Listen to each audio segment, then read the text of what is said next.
तर शेवटी 4 लाख जनतेचं ज्यावेळेला आपण नेतृत्व करतो त्यावेळेला जनतेच्या देखील अपेक्षा असतात आणि त्यात मावळ तालुक्यातील माझ्या सर्वसामान्य जनतेच्या माझ्याकडनं खूप साऱ्या अपेक्षा आहेत. मागील पंचवार्षिकपेक्षा या पंचवार्षिकला अधिकचं मताधिक्य दिलं आहे. सर्वसामान्य माणसांनी ही निवडणूक हातामध्ये घेतली आणि पुढारी मंडळी एका बाजूला जरी गेले तरी पुढाऱ्यांच्या सांगण्यानुसार या तालुक्यातल्या जनतेनं ऐकलं नाही.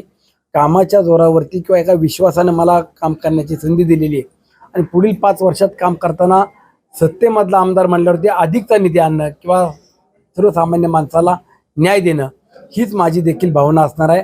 मला आनंद आहे की आम्ही सर्व महायुती म्हणून मागील काही दिवसापूर्वी महाराष्ट्रामध्ये निवडणुकीला सामोरे जाताना महाविकास आघाडी विरुद्ध महायुती असा आपण सामना पाहिला, परंतु एक चांगलं मताधिक्य घेऊन एक मजबूत असं सरकार या राज्यामध्ये येते. एक बहुमत जे आपण ज्याला म्हणतो ते देखील मोठ्या प्रमाणामध्ये आहे. मग भारतीय जनता पक्ष असेल, शिवसेना आहे, राष्ट्रवादी आणि मित्र पक्ष असे सर्वच जण एकत्रितपणानं महाराष्ट्राला कसं पुढे नेता येईल हा आपण सर्वजण विचार केला पाहिजे.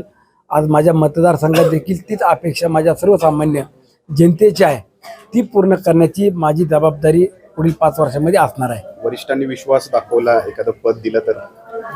शेवटी वरिष्ठ नेते मंडळी आदरणीय दादा तटकरे साहेब, प्रफुल्लभाई भुजबळ साहेब, धनुदादा ही सगळीच मंडळी आज महाराष्ट्रामध्ये एक चांगलं काम करताना आपण पाहतोय. उद्याच्या काळामध्ये पुणे जिल्ह्यात किती मंत्रिपदं मिळणार आहेत आणि आम्हाला राष्ट्रवादी म्हणून किती खाती किंवा किती मंत्रिपदं मिळत आहेत हे देखील अद्याप अजून गुलदस्त्यामध्ये आहे.